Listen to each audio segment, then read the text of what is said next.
How to turn on or off suggest contact on Tecno mobile phone. If you found this video helpful, please hit the like button, subscribe and turn on the notification bell for more video like this. Go to settings. In settings, go to system. In system, go to language and input and go to keyboard section. And you can see here the on-screen keyboard. Tap this and go to Gboard. In Gboard settings, go to correction and suggestion. In correction and suggestion section, you can see here the suggest contact. And the suggest contact is off.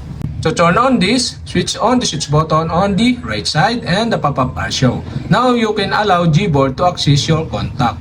You can set the allow or don't allow. So for example, I set into don't allow. No permission to enable suggest contact.